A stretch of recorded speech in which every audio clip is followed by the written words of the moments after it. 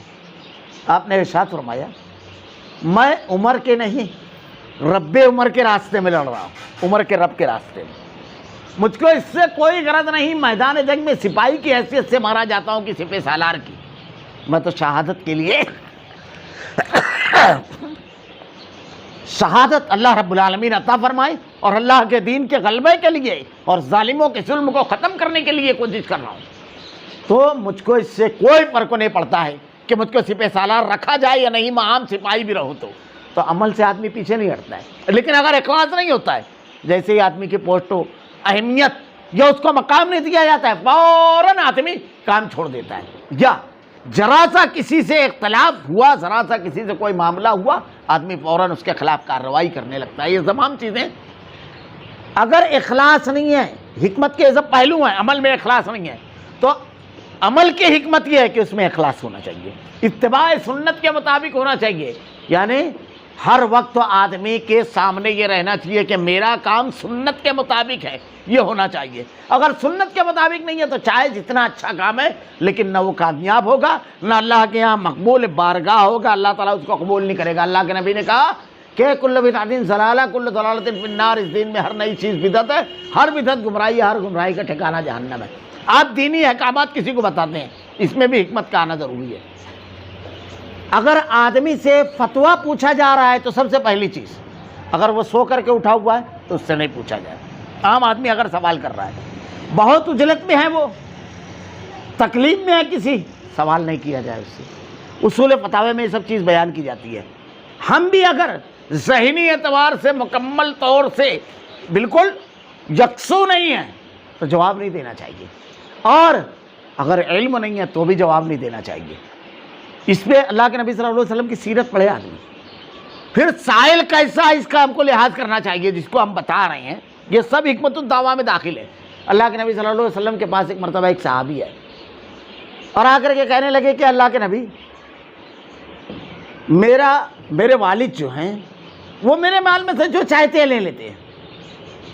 اللہ کے نبی صلی اللہ علیہ وسلم نے ارشاد فرمایا تو خود تیرے باپ کا ہے، باپ کو اختیار ہے کہ جو چاہے تیرے مال میں سے لے لے۔ یہ ایک جواب ہے۔ اب ہوتا یہ ہے کہ کچھ لوگ باپ کی جب بات آتی ہے، جیسے ایک جواب دیتے ہیں لوگ کہ اس میں غور کرنے والی بات ہے کہ آدمی کا مال ہے چاہے جس کو دے دے۔ اب دیکھیے، ایک باپ اللہ کے نبی صلی اللہ علیہ وسلم کے پاس آئے اور اللہ کے رسول صلی اللہ علیہ وسلم سے کہتے ہیں کہ اللہ کے نبی، میں اپنے بیٹے کو ایک گھوڑا ہبہ کرنا چاہتا ہوں، ایک بیٹے کو، آپ اس پر گواہ بن جائیے۔ اللہ کے نبی نے ارشاد فرمایا کیا تم نے دوسرے بیٹے کو دیا ہے؟ کہا نہیں۔ کہا میں ظلم پر گواہ نہیں بن سکتا، میں ظلم پر گواہ نہیں بن سکتا۔ یہ دو چیز ہوئی۔ آدمی کا مال جو ہے وہ اس کی ملکیت ہے، وہ چاہے جہاں خرچ کرے۔ یہ تین چار چیزیں ہمارے علم میں اگر ہے تو ہم صحیح جواب دیں گے، ورنہ عموماً یہ ہوتا ہے کہ آدمی عالم کے پاس جاتا ہے یا کسی کے پاس جاتا ہے اور جا کر کے پوچھتا ہے کہ یار میں اپنے بیٹے کو کچھ دینا چاہتا ہوں، دے دوں؟ آدمی کہتا ہے تیرا مال ہے، تجھ کو اختیار ہے، تو اپنے مال کا مالک ہے۔ جب تو اپنے مال کا مالک ہے تو جس کو چاہے دے سکتا ہے۔ اگر وہ اپنے بیٹوں کے سلسلے میں یہ سوال کر رہا ہے تو یہ جواب صحیح نہیں ہے، بلکہ یہ جواب دینا چاہیے کہ اگر زندگی میں دے رہا ہے تو بیٹا اور بیٹی سب کو برابر دے، ورنہ ظلم رہے گا۔ اللہ کے نبی صلی اللہ علیہ وسلم نے اس سے روکا ہے، یہ جواب درست رہے گا۔ حکمت کا جو، اسی لیے علماء سے فتویٰ پوچھنا چاہیے، اسی لیے کہا جاتا ہے حکمت کا جو تقاضا ہے، یہ غیر محفوظ جواب ہے۔ یعنی اگر آدمی بول دے کہ ایک آدمی کو تیرا مال ہے تو جس کو چاہے دے، تو وہ تو ظلم کرے گا۔ اللہ کے نبی نے تو ظلم سے روکا ہے۔ اس کو تو یہ کہا جائے گا اگر بیٹوں میں تقسیم کر رہا ہے اور بیٹیوں میں، زندگی میں اگر آدمی دے رہا ہے تو اس کو ہبہ کہا جاتا ہے، دونوں کو برابر دینا پڑے گا، بیٹا اور بیٹی سب کو۔ کبھی کبھی ایسا بھی ہوتا ہے کہ ایک آدمی جو ہوتا ہے اس کا ایک بیٹا بڑا فرما بردار ہوتا ہے، اس کا بہت اس کے ساتھ اچھے سے پیش آتا ہے، اب اس کی وجہ سے آدمی اپنی آخرت نہ خراب کرے تو آدمی کیا سوچتا ہے کہ میں اپنی زندگی میں اس کی خدمت کے صلے کے طور پر اس کو یہ دے دے رہا ہوں، تو ترکے کے علاوہ ایک پلاٹ اس کو الگ سے دے دیتا ہے۔ اب اس میں غلطی کیا ہوئی؟ وہ تو خدمت کیا، اس نے تو اپنی جنت بنا لی تھی، لیکن آپ نے ظلم کر کے اپنی آخرت کیوں خراب کر لی، ناانصافی کر کے بچوں سے؟ باپ کو یہ سمجھایا جائے، حکمت الدعویٰ میں یہ چیز داخل ہے۔ اب اللہ کے نبی نے جو جواب دیا تھا بیٹے کو کہ تو خود تیرے مال کا ہے، اس کی وضاحت ہے اس حدیث میں، یعنی وہ جو لام کا لفظ اس میں حدیث میں استعمال کیا گیا ہے وہ لام تملیک نہیں ہے، ملکیت کے معنی میں نہیں لیا جائے گا، یعنی باپ اپنے بیٹے کے مال میں سے جو چاہے لے لے، لیکن اگر باپ کی وفات ہو گئی تو وہ مال واپس بیٹے کے پاس جائے گا، اس میں وارثین کو تقسیم نہیں کیا جائے گا، اس کو مالک نہیں ہوگا، وہ اپنی زندگی میں اس کو استعمال کرے، لیکن اگر وہ مر گیا تو وہ واپس بیٹے کے پاس جائے گا۔ تو ہمیشہ حکمت کا جو تقاضا ہوتا ہے ایسا نہیں ہے کہ ہم نے ایک جواب دیا، ایک بات ایک حدیث بیان کی، اس کی وضاحت نہیں کی، اس کے بارے میں وضاحت کے ساتھ بیان نہیں کیا اور اس پر لوگ عمل کرنے لگے اور اس کی وجہ سے ایک فساد برپا ہو جائے۔ حکمت الدعویٰ میں یہ سب چیز داخل ہے، گفتگو کی حکمت، عمل کی حکمت، ہر چیز میں آپ غور کرتے جائیے۔ اللہ کے نبی صلی اللہ علیہ وسلم نے حکمت جو بیان کی، اللہ کے نبی صلی اللہ علیہ وسلم کی سیرت میں جو ملتی ہے، آپ کے پاس ایک معاملہ آیا، ایک مقدمہ آیا، اللہ کے نبی صلی اللہ علیہ وسلم نے فیصلہ سنایا اور اس کے بعد کیا ارشاد فرمایا؟ اگر کوئی میرے پاس کوئی مقدمہ لے کر کے آتا ہے اور چرب زبانی کر کے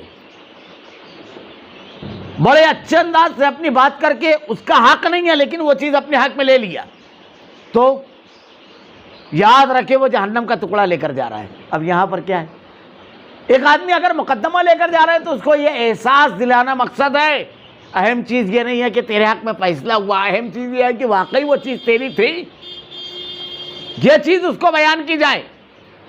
اگر کوئی شخص مقدمہ جیت کر آتا ہے اور ہم کو مبارکباد اور کہتا ہے کہ میں مقدمہ جیت گیا، تو اس کو یہ سمجھایا جاتا ہے واقعی وہ چیز تیری تھی، اللہ کا شکر ادا کر، اور اگر نہیں تھی تو پھر تو اپنے حق میں جہنم کا ٹکڑا لے کر آ رہا ہے، چاہے کوئی بھی قاضی ڈگری دے، حتیٰ کہ اللہ کے نبی کہہ رہے ہیں اگر میں نے بھی اس کے حق میں فیصلہ دے دیا تو وہ جہنم کا ٹکڑا لے کر کے جا رہا ہے۔ تو حکمت الدعویٰ میں یہ ہے کہ ہم کسی کو دعوت دے رہے ہیں تو اس کی آخرت سنور جائے، ہماری دوستی اور تعلقات کی بنیاد پر ایسا نہیں ہے کہ اس کی آخرت خراب ہو جائے۔ اب ہر چیز پر اس پر غور کرتے جائیے تو بہت بڑی نعمت ہے حکمت، بہت بڑی نعمت ہے۔ اب اس کے بارے میں میں ایک مرتبہ بڑی تفصیل کے ساتھ بیان کر چکا ہوں کہ گفتگو کی حکمت، فیصلے کی حکمت، بات چیت کی حکمت، تعلقات کی حکمت، بڑی تفصیل کے ساتھ ایک درس میں اس پر گفتگو ہو چکی ہے۔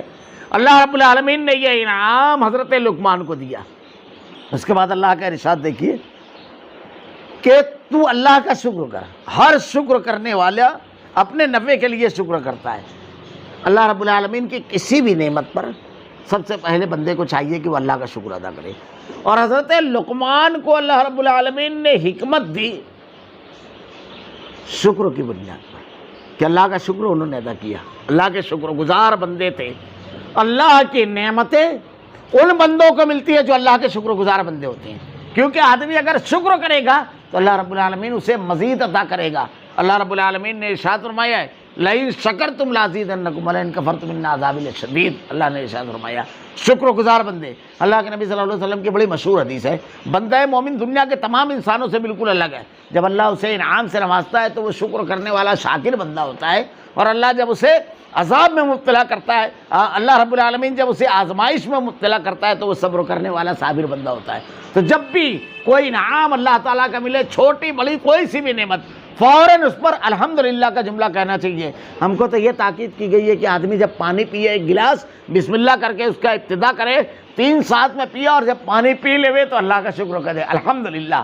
تو آدمی کی زبان سے اللہ کی بڑائی اور تسبیح بیان ہونا چاہیے، کیونکہ ساری چیزیں عطا کرنے والا رب العالمین ہے، صحیح قوت فیصلہ عطا کرنے والا، صحیح قدم اٹھانے والا، صحیح جگہ پہنچانے والا، صحیح چیز دینے والا اور عطا کرنے والا ایک آدمی کاروبار اور تجارت کر رہا ہے، گاہک آیا، اس سے اچھے ڈھنگ سے بات کرنے کے لیے اللہ تعالیٰ نے الفاظ دیے، ایسے جملے ہم نے بول دیے کہ وہ متاثر ہو گیا اور ہمارا مال خرید لیا۔ اللہ کی دی ہوئی نعمت ہے کہ ہم نے بولنے کی وہ صلاحیت استعمال کی، اللہ تعالیٰ نے جو دی، پھر اللہ رب العالمین نے جو ہم سے بکا اس پر بڑا نفع دیا، اللہ رب العالمین کا شکر ہے کہ اللہ رب العالمین نے روزی دے دی۔ تو شکر ادا کرنا، کسی مجلس میں گئے، کوئی مشورہ دیا، لوگوں نے بڑی توجہ سے سنا، قبول کیا، اللہ کا شکر ادا کرنا کہ اللہ رب العالمین نے بہترین بات دماغ میں ڈال دی۔ ہر چیز پر جب آدمی کی شکر کی زبان ہو جاتی ہے، رب العالمین کے انعامات ہوتے ہیں، اللہ کا نیک بندہ بن جاتا ہے۔ اللہ کے نیک بندوں کی یہ پہچان بھی ہے۔ اور اگر آدمی شکر کرتا ہے تو اپنے لیے، ہر شکر کرنے والا اپنے نفع کے لیے شکر کرتا ہے، اور جو بھی ناشکری کرے وہ جان لے اللہ بے نیاز ہے، اللہ کو ضرورت نہیں ہے۔ آدمی شکر ادا کرے گا تو اس کا فائدہ اسی کو ملے گا، اللہ رب العالمین کا کوئی معاملہ نہیں ہے اس میں، اور ناشکری کرے گا تو نقصان بھی وہی بھگتے گا، لیکن اس کی ناشکری سے اللہ رب العالمین کو کچھ نہیں ہو جا رہا ہے۔ اللہ کے نبی نے ارشاد فرمایا، صحیح مسلم کی ایک لمبی روایت ہے، اس کا آخری جملہ ہے کہ اللہ کے نبی نے ارشاد فرمایا، اللہ کے سارے بندے حضرت آدم سے لے کر قیامت تک سب سے برے انسان کی طرف بھی ہو جائیں تو اللہ کی سلطنت میں ذرا سا بھی کمی نہیں کر سکتے، اور سب سے نیک انسان کی طرف بھی ہو جائے تو اللہ کی سلطنت میں کوئی اضافہ نہیں کر سکتے۔ تو کسی کے عمل کی وجہ سے اللہ رب العالمین کی سلطنت، اللہ رب العالمین کی بڑائی اور عظمت میں کوئی فرق نہیں پڑنے والا ہے، بہرحال بندے کو اس کا نقصان ہونے والا ہے۔ اللہ بے نیاز ہے اور تعریفوں والا ہے۔ وَإِذْ قَالَ لُقْمَانُ لِابْنِهِ وَهُوَ يَعِظُهُ يَا بُنَيَّ لَا تُشْرِكْ بِاللَّهِ إِنَّ الشِّرْكَ لَظُلْمٌ عَظِيمٌ۔ اور جب لقمان نے واعظ کرتے ہوئے اپنے لڑکے سے فرمایا، میرے بیٹے اللہ کے ساتھ شرک نہ کرنا، شریک نہ کرنا، یہ سب سے پہلی چیز ہے جو آدمی کو تربیت کے لیے، خود کی بھی تربیت کرنا ہو اور اولاد کی بھی تربیت کرنا ہو تو سب سے پہلی چیز آدمی کیا چیز سیکھے؟ عقیدہ توحید۔ شرک سے بچنا سب سے زیادہ اہم چیز ہے۔ دنیا کے سارے نقصانات شرک کی بنیاد پر، سارے فائدے توحید کی بنیاد پر۔ اگر عقیدہ صاف رہا، عقیدہ درست رہا، سارے فائدے حاصل ہوں گے۔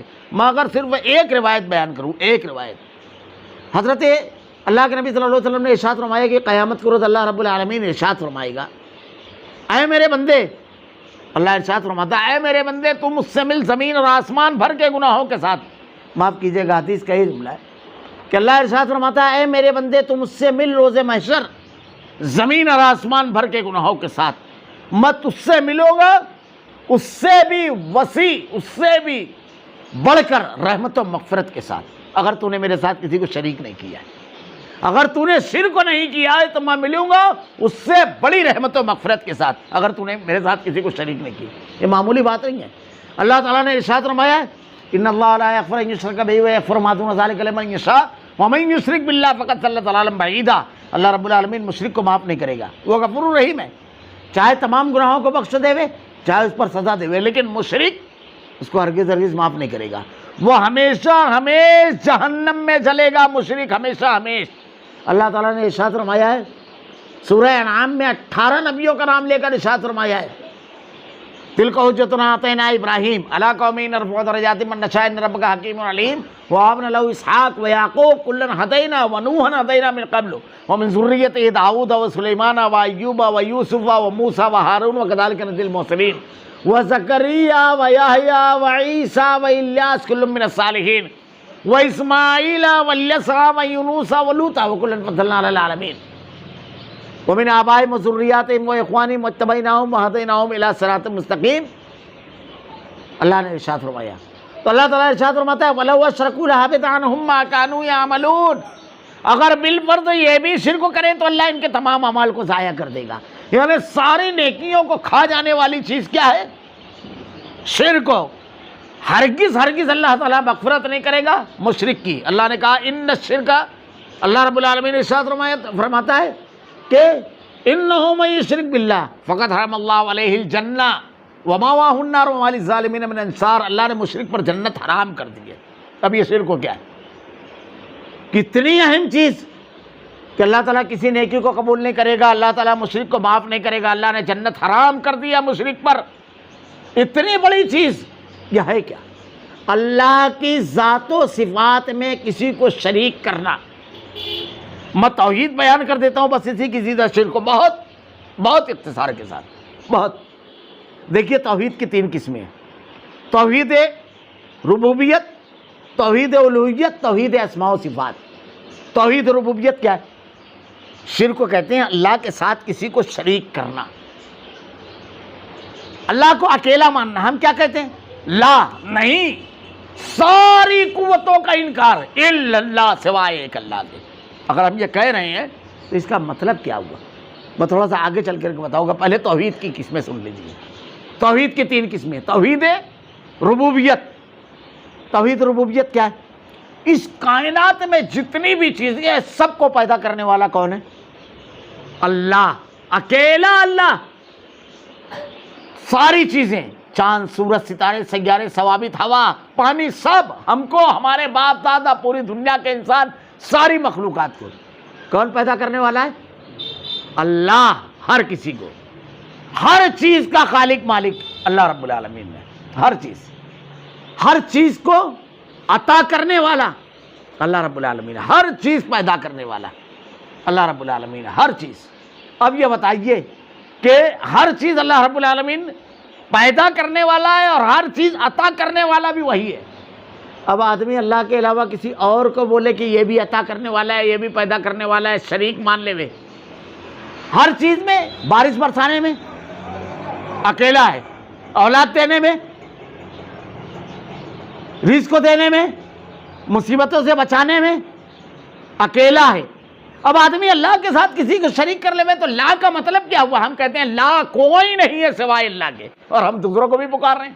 مجھ کو ایک چھوٹا سا واقعہ یاد آ رہا ہے. 2002 میں مالیگاؤں میں فساد ہوا تھا، تو ہم لوگ ریلیف کی تقسیم کے لیے گئے.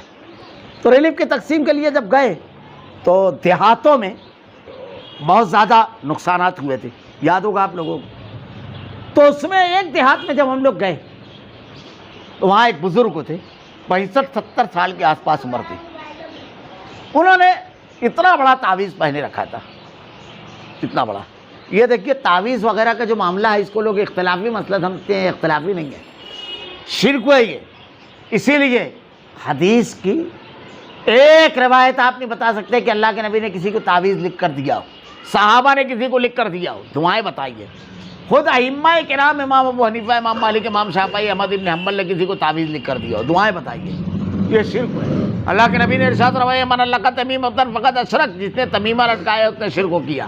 ان الرقا والتمائم والتولۃ الشرک. اللہ کے علاوہ ہم کسی اور کو بچانے والا مان لیں. اللہ کے نبی کے سامنے ایک صحابی آئے، ان کے ہاتھ میں ایک کڑا تھا. اللہ کے نبی نے کہا یہ کیا ہے؟ کہا واہنہ نامی بیماری کی وجہ سے ہے. کہا اس کو اتار دو، اگر اس کی حالت میں موت ہو گئی تو اللہ تعالیٰ تم کو بخشے گا نہیں. جس چیز کے حوالے آدمی اپنے آپ کو کرتا ہے اللہ اس کے حوالے کر دیتا ہے. ہم نے دھاگا باندھا، اللہ نے دھاگے کے حوالے کر دیا. اب دھاگا بچائے گا؟ بڑی عجیب بات ہے. وہ بچائے گا؟ ڈورا بچائے گا؟ ہرگز نہیں. حضرت عبداللہ ابن مسعود رضی اللہ تعالیٰ عنہ کی بیوی کی آنکھ میں ایک مرتبہ اسے چبھ رہا تھا، گڑ رہی تھی، سوج گئی تھی. آپ گھر میں تب تشریف لائے تو ایک تعویذ تھا. آپ نے کہا یہ کیا ہے؟ تو کہا وہ ایک یہودی خاتون ہمارے یہاں جو آتی ہے اس نے اپنے عالم سے لے کر آیا ہے، اس کا بڑا فائدہ ہے. تو عبداللہ بن مسعود رضی اللہ تعالیٰ عنہ نے اس تعویذ کو پکڑ کے کھینچ لیا اور کہا آل عبد الرحمن شرک سے پاک ہے. جس شیطان ہے جو تمہاری آنکھ میں کچوکے لگاتا ہے، تم نے شرک کر لیا، وہ کام کرنا بند کر دیا، فوراً آپ نے نکال لیے. بہت بڑا گناہ ہے. خیر، میں نے ان بزرگوں سے کہا، میں بولا چچا ہمارے ساتھ جو کافی لوگ تھے تو میں نے کہا آپ لوگ آگے چلیے، مجرا سے ان سے بات کروں گا. تو میں نے ان سے کہا چچا دیکھیے دیہاتی آدمی بڑے صاف گو ہوتے ہیں، چاپلوسی، لائی لپیٹ یہ سب ان کو نہیں آتا ہے، جو دل میں رہتا ہے صاف صاف بولتے ہیں. تو میں نے پوچھا، بولا چچا اللہ ایک ہے کا مطلب کیا ہے؟ تو وہ کہتے ہیں بیٹا اللہ ایک ہے کا مطلب اللہ ایک ہے. تو میں نے کہا نہیں، جیسے اللہ ایک ہے کا مطلب کیا؟ ارے بولے اللہ ایک ہے، ایک ہے کا مطلب ایک ہے. تو میں بولا اصل میں میں ذرا سا پوچھنا چاہتا ہوں کہ جیسے کس چیز میں اکیلا ہے؟ بارش برسانے میں بولے اکیلا ہے، مولا زندگی دینے میں بولے اکیلا ہے، مولا اولاد دینے میں بولے اکیلا ہے، مولا رزق دینے میں بولے اکیلا ہے. میں بولا کہ آسمان بنانے میں، زمین بنانے میں، ہر چیز میں اکیلا ہے، ہوا کو بھیجنے میں اکیلا ہے، سب چیز میں اکیلا ہے. تو مولا مصیبت سے نجات دلانے میں، مصیبتوں سے بچانے میں تو بولے اکیلا ہے. تو میں نے کہا یہ جو آپ نے پہنا یہ کیا؟ مسلسل بولتے چلے جا رہے ہیں، ہر چیز میں اکیلا ہے، مصیبت سے بچانے میں کہا اکیلا ہے۔ میں نے کہا پھر یہ کیا ہے؟ دیکھیے اس وقت تو میں کافی جوان تھا، آج سے 18 سال پرانی بات ہے، مگر جتنی جاڑی اس کی رسی تھی اس کو توڑنے کا میں تصور بھی نہیں کر سکتا تھا، لیکن توحید جب دل میں اترتی ہے تو کیا ہوتا ہے، ایک جھٹکے میں توڑا انہوں نے کہا، اور بچانے والا کہا اللہ اکیلا ہے، اکیلا ہے اللہ۔ یہ کیا ہے؟ ہم اگر روزی میں پریشان ہیں، کسی اور سے روزی مانگ رہے ہیں، اولاد نہیں ہے کسی اور سے اولاد مانگ رہے ہیں، بیماری کسی اور سے شفا مانگ رہے ہیں، ہم نے اللہ کو ایک کہاں، اکیلا کہاں مانا؟ اس کا کوئی شریک نہیں، ساری کائنات کا خالق اور مالک اکیلا اللہ ہے۔ اس لیے کائنات کی کوئی بھی چیز اب کس سے مانگیں گے؟ جب اس کو اکیلا مانا تو اس کے ساتھ اگر شریک کر لیا تو یہی ہوا نا شرک ہو، اکیلا۔ اسی کو اب توحید الوہیت سے ملا لیجئے، اس میں سب اللہ کا کام آیا، ہر چیز کو بنانے والا اور پیدا کرنے والا اللہ۔ اب بندوں کا کام ہے الوہیت، توحید الوہیت۔ ہم عبادت کس کی کریں گے؟ جب وہ تمام چیز کا خالق و مالک ہے تو عبادت کس کی کریں گے؟ اکیلے اللہ کی۔ اللہ تعالیٰ نے کیا ارشاد فرمایا ہے؟ خالص۔ حضرت ابراہیم علیہ السلام کہتے ہیں قُلْ إِنَّ صَلَاتِي وَنُسُكِي وَمَحْيَايَ وَمَمَاتِي لِلَّهِ رَبِّ الْعَالَمِينَ۔ میرا جینا، میرا مرنا، میری قربانی، میری نماز سب کس کے لیے؟ اللہ رب العالمین کے لیے۔ تو عبادت کسی اور کے لیے نہیں کریں گے ہم۔ اللہ تعالیٰ سے ہر روز 17 فرض و رکعت ہر مسلمان پڑھتا ہے، 12 سنن رواتب اور 1 وتر یا 3 وتر، اتنی نماز ہر مسلمان پڑھتا ہے الحمدللہ۔ ایک جملہ ہر رکعت میں ہم کہتے ہیں ایاک نعبد و ایاک نستعین، ہم تیری ہی عبادت کرتے ہیں اور تجھ ہی سے مدد مانگتے ہیں۔ اب اس جملے کو ذرا سا میں بدل دوں، اگر ہم یہ نہیں بولتے ہیں کہ تیری بھی عبادت کرتے ہیں، اور یہ نہیں بولتے ہیں کہ تجھ سے بھی مدد مانگتے ہیں، تیری ہی عبادت کرتے ہیں، تجھ ہی سے مدد مانگتے ہیں، کسی اور کی عبادت نہیں کرتے، کسی اور سے مدد نہیں مانگتے۔ اب عبادت کیا ہے؟ عبادت جتنا اللہ کی رضا اور خوشنودی کے لیے کرنے کا حکم دیا ہے، اللہ نے اپنے نبی کے ذریعے بیان فرمایا، ایسا عبادت ہے۔ پکارنا یہ عبادت ہے، کیونکہ دعا ہو العبادہ، دعا عبادت ہے۔ اللہ کے نبی نے ارشاد فرمایا، اب اللہ تعالیٰ کہتا ہے کہ قُلْ أَرَأَيْتُم مَّا تَدْعُونَ مِن دُونِ اللَّهِ، یہ اللہ کو چھوڑ کر جو تم دوسروں کو پکارتے ہو، اب اللہ کے علاوہ کسی اور کو آدمی پکارتا ہے تو یہ کیا ہوا؟ اللہ کے ساتھ شرک ہوا۔ ہم عبادت کس کی کریں گے؟ اس کے ساتھ کسی کو شریک نہیں کریں گے۔ اب یہاں پر ایک بہت بڑا مسئلہ ہے ہمارے یہاں، جو دعا میں وسیلہ لگاتے ہیں، یہ شرک ہے، یہ معمولی چیز نہیں ہے۔ میں ایک بات صرف اس پر کہوں گا، یہ معمولی چیز نہیں ہے۔ ہمارے یہاں جو وسیلہ لگاتی ہے، اللہ تعالیٰ نے قرآن مجید میں انبیاء کرام کی دعائیں نقل کی ہے، کسی ایک نبی نے وسیلے سے دعا مانگی ہو؟ ایک نبی نے؟ آپ بتائیے۔ حضرت آدم علیہ السلام نے دعا مانگی، قال ربنا ظلمنا انفسنا وان لم تغفر لنا وترحمنا لنکونن من الخاسرین۔ اب دعائیں دیکھتے جائیے انبیاء کرام کی۔ اللہ کے نبی نے 750 کے آس پاس دعا بتائی ہے، ایک بھی دعا میں وسیلہ نہیں بتایا ہے۔ اللہ تعالیٰ نے ارشاد فرمایا فلا تدعوا مع اللہ احدا، اللہ کو اکیلا کر کے پکارو۔ اللہ کے نبی نے کہا جوتے کا تسمہ بھی ٹوٹ جائے تو کس سے مانگو؟ ایک مرتبہ ایک صحابی نے اللہ سے مانگو۔ ایک مرتبہ ایک صحابی نے ارشاد فرمایا جو آپ چاہیں اور اللہ چاہے۔ اللہ کے نبی نے کہا جعلتنی للہ ندا، مجھ کو اللہ کے برابر کر دیا تو نے۔ یہ کہ جو اکیلا اللہ چاہے، مشرکین مکہ یہی کہتے تھے، یہ ہمارے سفارشی ہیں، وَيَقُولُونَ هَؤُلَاءِ شُفَعَاؤُنَا عِندَ اللَّهِ۔ بڑی اہم چیز ہے۔ تو ساری چیز کا خالق و مالک کس کو مانا جائے؟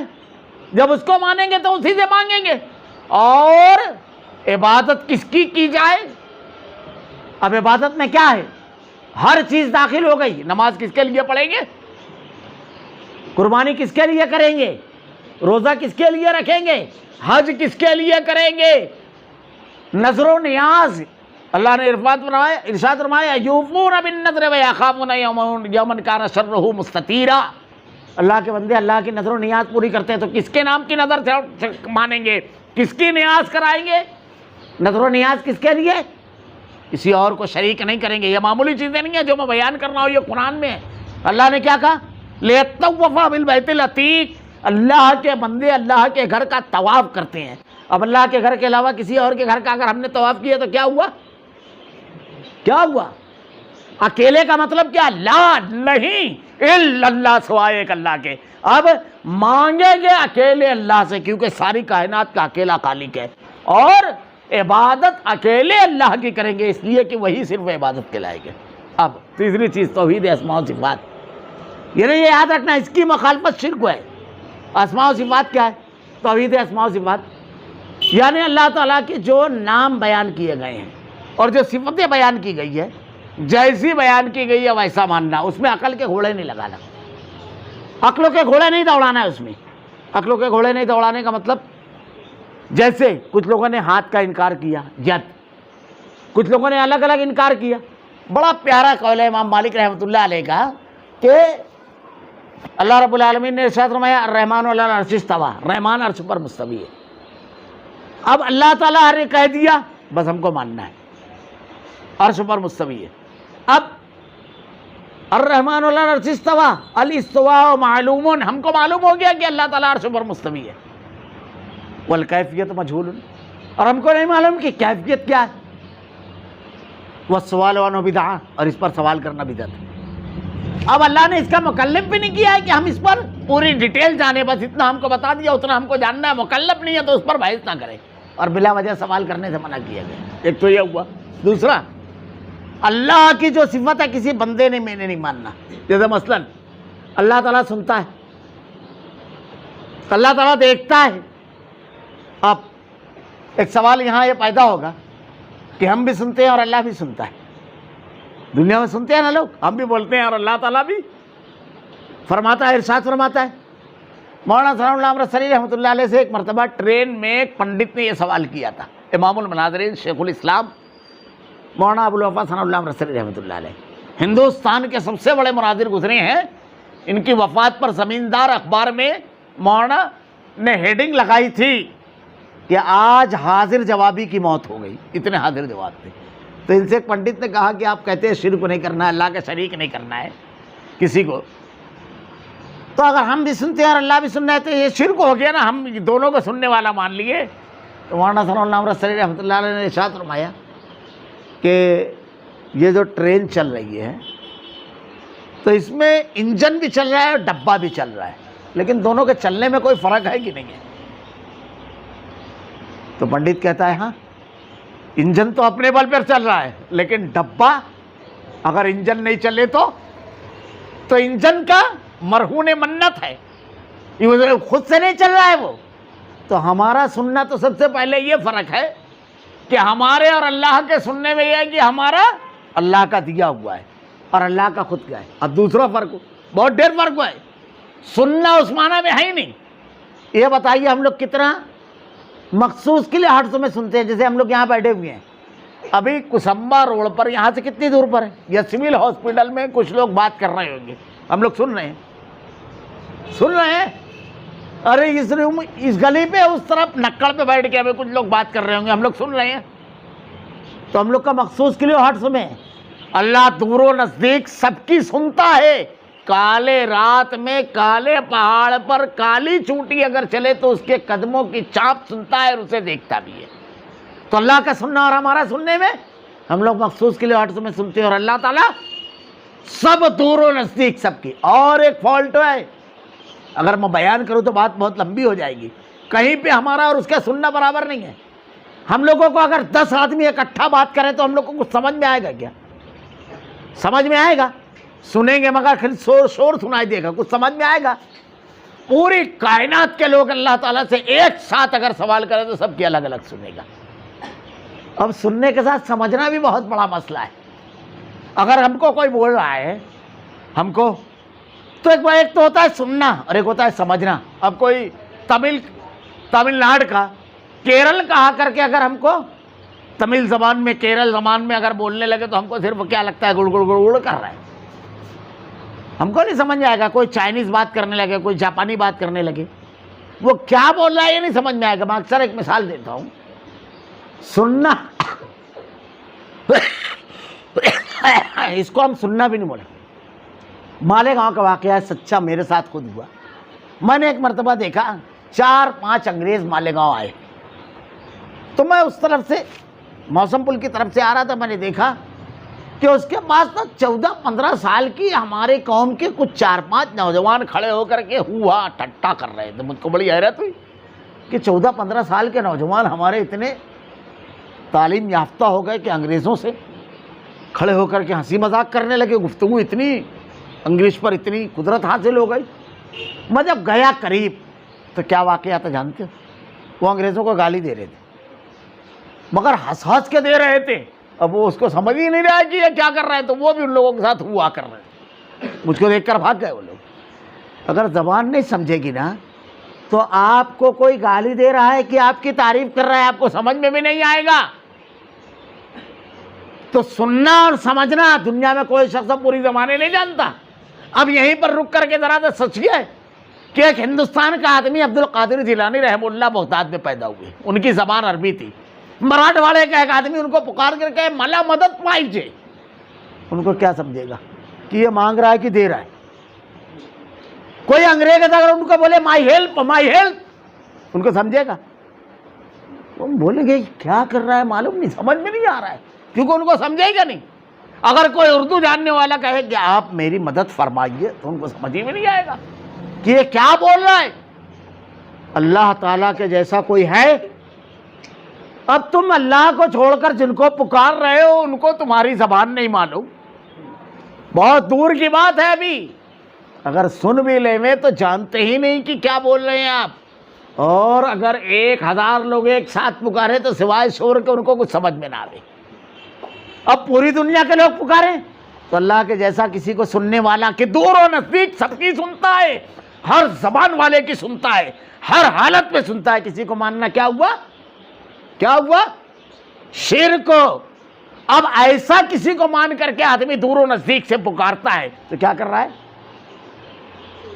کسی کو کوئی چیز مکھی بھی کسی نے پیدا نہیں کی ہے، کسی چیز کا پیدا کرنے والا نہ ماننا، کسی اور کی عبادت کرنا، کسی اور کو اللہ کی صفات، اب جتنی بھی صفات ہے وہ لمبی ہے، میں نے اختصار کیا، یہ شرک ہے، بڑی اہم چیز ہے۔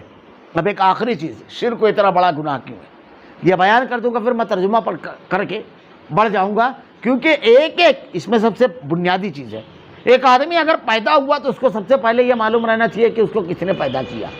دیکھیے آپ دعوت کا اگر آغاز کر رہے ہیں تو دعوت کا آغاز کہاں سے کیا جائے گا؟ توحید سے۔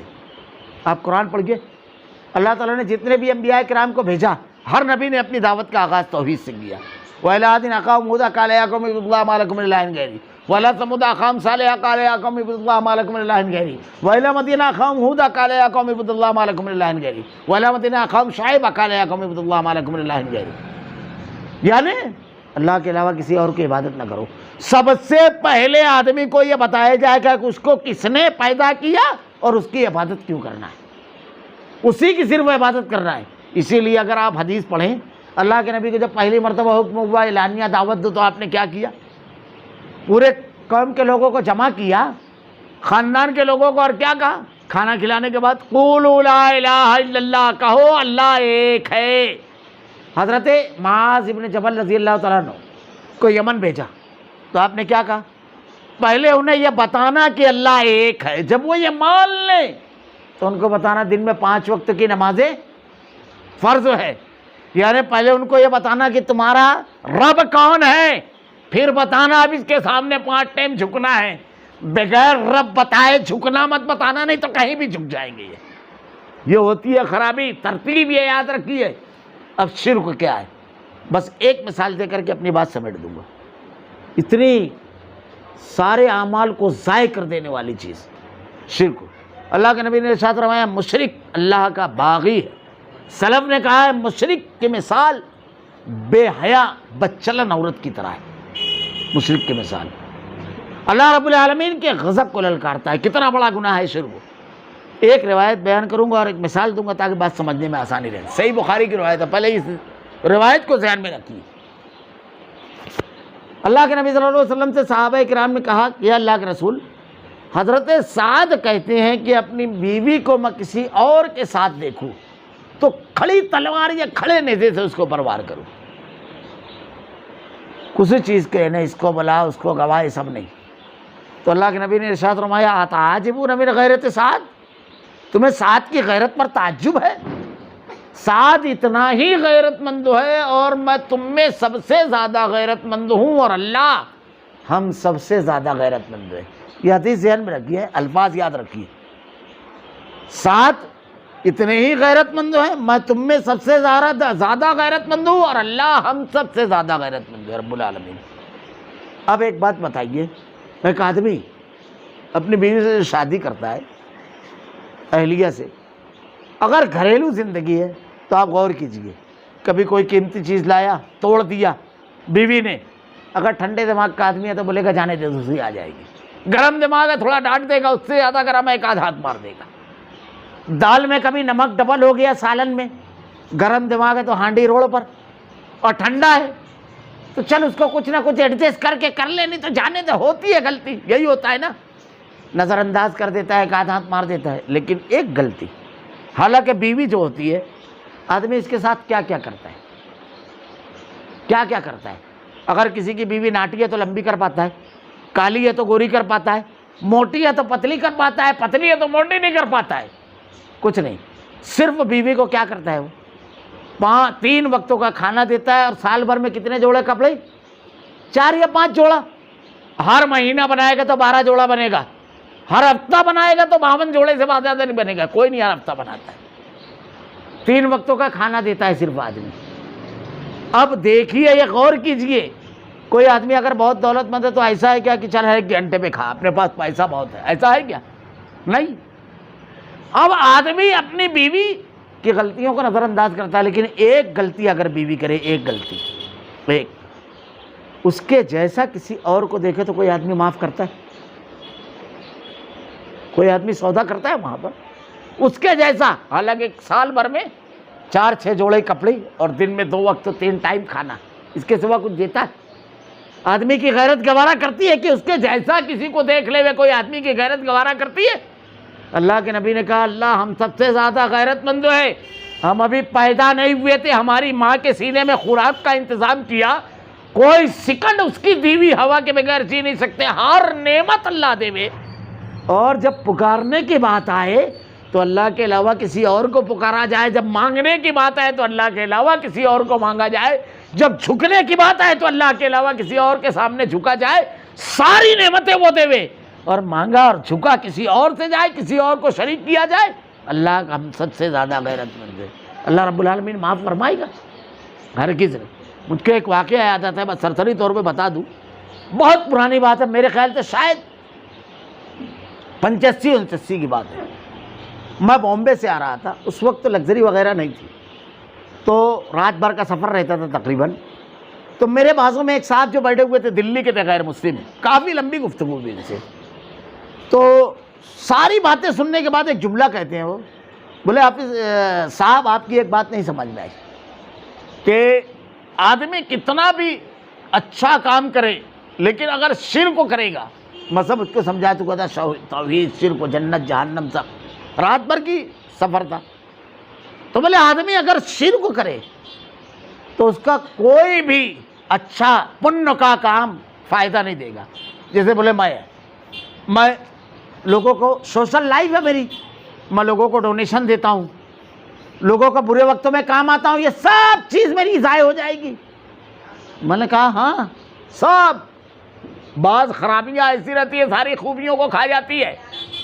مولا تم کو ایک مثال دیتا ہوں میں، تم بول رہے ہو نا اس کو تو ایکسیپٹ کرنا چاہیے، تو میری اچھی چیزیں ہیں، اس کی وجہ سے یہ سب کیوں ہو گئی؟ مولا آپ مجھ کو یہ بتائیے آپ کی شادی ہوئی ہے؟ بولے نہیں۔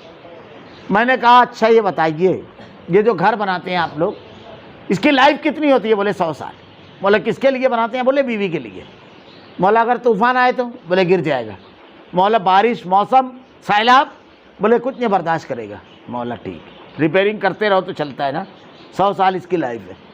اب میرے سوال کا جواب دو، اگر آپ کو کوئی رشتہ ہے اور اس لڑکی کے بارے میں آپ کو بتایا جائے کہ شہر کی سب سے خوبصورت لڑکی ہے، تو آپ کیا کرو گے؟ مسکرانے لگا، بولے حافظ صاحب ہاں، حافظ صاحب نہیں، کہنے لگا صاحب ہاں بول دوں میرا۔ بولے ایک خوبی اور ہے اس لڑکی کے اندر، کئی زبانوں کی ماہر ہے، آپ کی اولاد کی تربیت بہت اچھی کرے گی. آپ بولے بالکل ہاں بول دوں گا. بولے ایک خوبی اور ہے, کھانا ایسا بناتی ہے کہ آدمی انگلی چاٹتا رہ جائے, اور حکمہ کہتے ہیں کہ آدمی کے دماغ کا راستہ اس کے معدے سے ہو کر گزرتا ہے. اچھا کھانا رہتا ہے تو دماغ سیدھا رہتا ہے. مولا پھر بولے بالکل کروں گا. مولا آخری خوبی سن لے گا, اور اس کا باپ کروڑ پتی ہے اور بالکل بارڈر پہ ہے, یعنی کب چلا جائے گا گارنٹی نہیں. تو ہاں تھا, اور اکیلی لڑکی ہے اکلوتی, پورا آئے گا ہاتھ میں. تو بولے بالکل کروں گا. مولا صرف ایک فالٹ ہے اس کے اندر بس, سب کو ایک جیسے دیکھتی ہے. وہ چیئر پر لیٹا ہوا تھا, اٹھ کر بیٹھ گیا اور بہت خراب جملہ کہا. طوائفوں کے لیے جو جملہ استعمال کرتے ہیں, کہا وہ ہے وہ تو. بولا کمال ہے, میں نے تو اتنی خوبی بتائی اس کی, خوبصورت ہے, دولت مند ہے, کئی زبان جانتی ہے, کھانا جانتی ہے. آپ اس کو بیوی بنا نہیں سکتے. وہ گھر جس کی لائف آپ نے بتائی کہ 100 سال ہے, اس گھر میں آپ اس کو نہیں لا سکتے. اللہ وہ جنت دے دے وے جس کی نعمتوں کا کوئی شمار نہیں ہے. وہ آپ کے ساتھ کسی کو شریک کرے تو آپ یہ گھر نہیں دے سکتے. آپ اس کو طوائف کر رہے ہیں, ساری خوبیاں غائب ہو گئی. اللہ تعالیٰ کے ساتھ آپ کسی کو شریک کریں اور اللہ وہ جنت دے دے وے جس کی نعمت کبھی ختم ہی نہیں ہوگی. تو آپ یقین مانیے, جب میں نے اس سے یہ بات کہی تو آپ لوگ کیونکہ مالیگاؤں میں بیٹھ کر کے ہم لوگ یہ بات کر رہے ہیں تو آپ آسانی سے سمجھ لو گے. میں نے یہ بات کہی تو ناسک کراس کر کے ہم لوگ پیپل گاؤں پہنچے تھے. وہ مالیگاؤں کے بالکل قریب تک کے بالکل خاموش تھا. یہاں قریب جب یہاں سے 10-12 کلومیٹر رہ گیا تو وہ کہتا ہے آپ نے بالکل صحیح کہا, مشرک کو جنت نہیں ملنا چاہیے. یہ غیر مسلم کا تفسیر ہے جو میں بتا رہا ہوں. وہ اللہ کا باغی ہے, بے غیرت ہوتا ہے. تو سب سے پہلی چیز ہم کو اپنی اولاد کو جو بتانا ہے وہ یہ کہ بیٹا اللہ ایک ہے, پکارنا تو صرف اللہ کو, جھکنا تو صرف اللہ کے سامنے, کسی اور کے سامنے نہیں جھکنا, عبادت صرف اللہ کی کرنا. اور اللہ کو جب ہم کلمہ پڑھتے ہیں تو اس کا معنی سمجھا ہے, لا نہیں بولتے ہیں نا الا اللہ, سوائے ایک اللہ کے. مصیبت آئی, لا نہیں ہے کوئی بچانے والا الا اللہ, سوائے ایک اللہ کے. روزی نہیں ہے کوئی دینے والا, لا الا اللہ, سوائے ایک اللہ کے. زندگی اولاد, لا نہیں ہے الا اللہ, سوائے ایک اللہ کے. یہ دل میں بٹھا دے میں اس کو, لا ہر جگہ پہلے انکار, پھر الا اللہ, سوائے ایک اللہ کے. اللہ نے یہی کہا وَإِن يَمْسَسْكَ اللَّهُ بِضُرٍّ فَلَا كَاشِفَ لَهُ إِلَّا هُوَ وَإِن يَمْسَسْكَ بِخَيْرٍ فَلَا رَادَّ لِفَضْلِهِ. کہ اللہ رب العالمین اگر تکلیف دینا چاہے تو پوری دنیا مل کر بچا نہیں سکتی, اور اگر اللہ بچانا چاہے تو پوری دنیا مل کر مار نہیں سکتی. چھوٹی سی ایک مثال, لمبا ہو گیا ٹائم لیکن یہ مضمون پورا ہو جائے اس کے لیے.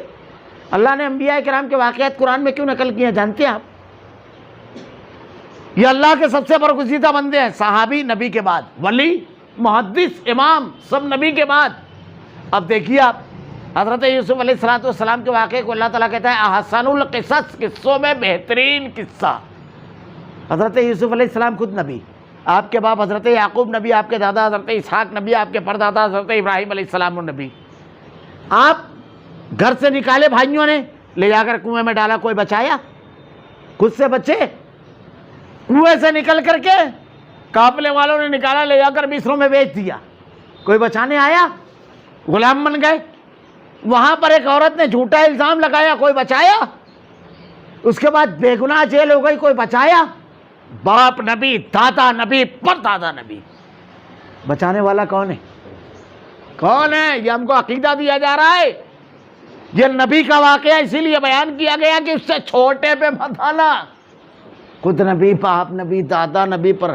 حضرت ایوب علیہ السلام 18 سال بیمار تھے, کس سے دعا مانگی؟ ربی انی مسنی الضر وانت ارحم الراحمین, خود سے اچھے ہوئے.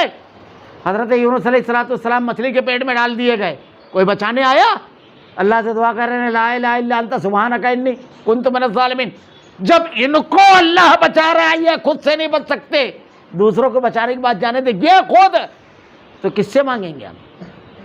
حضرت نوح علیہ السلام, بیٹا سامنے کھڑا ہے, کہتے ہیں بیٹا یا بنیا ارکب معنا, ہے میرے بیٹے آ جا, کشتی میں سوار ہو جا. بیٹا کہتا ہے قال صحابی علی جبل یعصمنی من الماء, میں کسی پہاڑ کی اونچی چوٹی پہ پناہ لے لوں گا. حضرت نوح علیہ السلام کہتے ہیں قال لا عاصم اليوم من امر اللہ الا من رحم وحال بینہم الموج وکان من المغرقین. آج کوئی پناہ دینے والا نہیں، اللہ کا فیصلہ آ گیا ہے. وَحَالَ بَيْنَهُمُ الْمَوْجُ وَكَانَ مِنَ الْمُغْرَقِينَ. ایک موج آیا اور ڈوب گیا. زندہ نبی سامنے موجود ہے، آپ کا بیٹا ڈوب رہا ہے، بچا سکے؟ کوئی مردہ بچائے گا؟ کوئی مردہ بچائے؟ کس سے مدد مانگنی ہے؟ اللہ سے. یہ عقیدہ دے رہا ہے اللہ رب العالمین. اللہ کے نبی صلی اللہ علیہ وسلم کو ایک آدمی نے تلوار تانی، سو رہے تھے، لمبا واقعہ ہے. 18 مرتبہ آپ کو قتل کرنے کی کوشش کی گئی. تو ایک مرتبہ یہ ہوا کہ ایک مشرک بہت دنوں سے آپ کی ٹو میں تھا. ایک غزوے سے لوٹ رہے تھے، صحابہ کرام نے تھکن کی وجہ سے احزاب سے تبوک سے ایک جھاڑ کو بالکل اکیلا کر دیا کہ اللہ کے نبی آرام کرے. اب آپ کی آنکھ لگ گئی. جب آنکھ لگی تو یہ مشرک بہت دن سے ٹو میں تھا، اس نے تلوار اٹھا لی. یہاں پر ذرا سا غور کرو. اللہ کے نبی کہتے ہیں کہ میں سوتا ہوں تو میرا دل جاگتا ہے. ایک مرتبہ آپ کھڑے ہوئے سو کر کے اٹھے اور نماز پڑھنے لگے. حضرت عائشہ نے پوچھا تو کہا میرا دل جاگتا ہے. اللہ کے نبی نے کہا میں تم کو پیچھے بھی ایسے ہی دیکھتا ہوں جیسے آگے. یہ خوبی تھی اللہ کے نبی کہ اللہ نے عطا کیا تھا. لیکن آپ کی آنکھ لگی، آپ کی تلوار آپ کے ہاتھ سے نکل گئی، دوسرے کے قبضے میں چلی گئی. صرف وہ سوتا ہے آدمی تو اپنی چیزوں کی حفاظت نہیں کر پاتا. مرنے کے بعد کوئی کرے گا، اپنی، دوسروں کی نہیں. اور یہ امام الانبیاء ہیں. میں تو اکثر کہتا ہوں نا کہ آدمی اگر سوتا ہے، کبھی کوئی اچھی بہت روحانی تقریر ہو جاتی ہے تو بازو والا گر جاتا ہے اپنے اوپر، پھر اس کو بولنا پڑتا ہے. بہت روحانی تقریر ہو جاتی ہے تو یعنی باڈی، کسی کو دیکھو آپ سو رہا ہے، ٹانگ کھڑی ہے، اب جب نیند لگنے لگتی ہے تو کیا ہوتا ہے؟ دھیرے دھیرے ٹانگ گر جاتی ہے نا. تو اپنے بدن کو نہیں سنبھال سکتا. کسی کو دیکھے کہ کھڑا کھڑا سو رہا ہے، آج تک دیکھا آپ نے؟ جب نیند آتی ہے تو باڈی آدمی کی نہیں سنبھلتی ہے. اسی لیے اللہ تعالیٰ نے کہا نہ اللہ کو نیند آتی ہے نہ اونگ، کیونکہ اونگنے والا بچا نہیں سکتا. ٹاٹا سومو میں بیٹھو، بمبئی جاؤ، کتنے لوگ بیٹھتے ہیں ٹاٹا سومو میں؟ 10 لوگ. راستے میں اگر ڈرائیور کو اونگ آ جائے تو بجائے بمبئی کے کہاں جائیں گے سب؟ قبرستان یا شمشان گھاٹ. تو 4 چاک کی گاڑی میں 10 لوگوں کو بیٹھا کر اونگنے والا زندگی کو موت میں بدل دے گا. جو لوگ اونگتے ہیں وہ لوگوں کو بچائیں گے؟ نہ، اللہ کو اونگ نہیں آتی ہے. لا تاخذو سنۃ ولا نوم. اب اللہ کے نبی صلی اللہ علیہ وسلم کی تلوار اس نے اٹھائی اور کہا بتاؤ تم کو کون بچائے گا؟ اللہ کے نبی نے کہا اللہ، اطمینان سے ایک دم، کیونکہ بچانے والا کون ہے؟ اب نبی کو ماننے والا مشکل میں کیا بولے گا؟ بچانے والا کون؟ نبی کو ماننے والا وہی بولے گا نا. اب اللہ کے نبی کے سامنے جو تھا وہ کافر تھا. مستد احمد کی روایت ہے کہ اس کو فرشتے نے مارا، وہ گر گیا. اللہ کے نبی نے تلوار اس سے چھین لی. اس سے پوچھا بتا تجھ کو کون بچائے گا؟ اس نے کیا کہا؟ آپ. یہیں پر ذرا رک کر غور کیجیے، کس کی طرف اشارہ کیا تھا اس نے؟ اللہ کے رسول کی طرف، ہے نا؟ تو اس کو کیا بولتے ہیں اپن؟ کافر. تو جو زندہ نبی کی طرف اشارہ کرے اس کو تم کافر بول رہے ہو. جو مردوں کی طرف اشارہ کرے کہ یہ بچائیں گے اس کو کیا بولو گے؟ کیا کہا تھا اس نے اللہ کے نبی کو کہ آپ؟ اور نبی کو ماننے والا کیا بولے گا؟ اللہ. اور مشرک کیا بولتا ہے؟ بندہ. مشرک بندوں کی طرف اشارہ کرتا ہے، نبی کو ماننے والا کبھی نہیں کرے گا اشارہ. یہ واقعے میں سبق ہے. اللہ کے رسول صلی اللہ علیہ وسلم نے کیا کہا تھا؟ اللہ. تو بے شمار ایسے انبیاء کرام کے واقعے. تو سب سے اہم چیز ہے عقیدہ. شرک سے بچا لو اپنے بچوں کو، اپنے آپ کو. میں ایک بات آخری کہوں گا، میں اس عنوان پہ ہمیشہ یہ بات کہتا ہوں. دیکھو، ہم اللہ کے جناب میں جب جائیں تو رب العالمین کے سامنے جب کھڑے ہوں روز محشر، اللہ ہم سے سوال کرے تو ہم کہیں کہ اللہ اس کے اتنے سجدے نہیں لا سکا، تیرے یہ پیشانی میں اتنے سجدے نہیں ہیں جتنا تم نے حکم دیا تھا، جتنا تیرا انعام تھا، نہیں ہے. لیکن اللہ، یہ جو پیشانی لایا ہوں کسی اور کے سامنے کبھی نہیں جھکایا. رب العالمین بے داغ تھوڑے سجدے ہیں لیکن بے داغ پیشانی لے کر آیا ہوں، کسی کے سامنے کبھی نہیں جھکایا. رب العالمین اب رحم فرما، اب تیرے کرم کی طرف نظریں ہیں. اس اللہ کے سامنے بے داغ پیشانی لے کر جانا، کبھی اس کے علاوہ کسی اور کو نہ پکارنا. تو سب سے پہلی چیز اپنی اولاد کو ہم بتائیں گے توحید، اپنے پیدا کرنے والے کو پہچان اور دوسرے کسی کی عبادت نہ کر، اور اپنے آپ کو پہچان یعنی بندگی درست کر. حضرت لقمان نے پہلی نصیحت اپنے بیٹے کو یہ کی. اور شرک بہت بڑا ظلم ہے. اب انشاءاللہ اس کی تفصیلات آئندہ ہفتہ بیان کروں گا. دوسری جو نصیحتیں ہیں انشاءاللہ یہ بہت اہم عنوان ہے، بڑا ضروری عنوان ہے توحید اور شرک کا، اسی لیے میں نے پورا درس اس پر کر دیا۔ اللہ رب العالمین سے دعا ہے کہ رب العالمین اے اللہ شرک سے ہماری حفاظت فرما رب العالمین، رب العالمین چھپے ہوئے کھلے ہوئے ہر قسم کے شرک سے ہماری حفاظت فرما رب العالمین، رب العالمین خالص توحید رب العالمین دل میں راسخ کر دے۔ اللہ ہر مصیبت میں، ہر تکلیف میں، ہر رنج میں، ہر غم میں صرف تجھ کو پکارے رب العالمین، کسی اور کے در پر اپنے ہاتھوں کو نہ اٹھائیں اللہ، کسی اور کے سامنے اپنے آپ کو نہ جھکائے رب العالمین۔ اللہ تیری محبت دل میں ڈال دے رب العالمین، تیری توحید دل میں راسخ کر دے رب العالمین۔ الہ العالمین تیرے کلام کی آیتیں اور تیرے نبی کی حدیث کو ہمارا کردار و عمل بنا دے، ہمارا خاتمہ ایمان پر فرما۔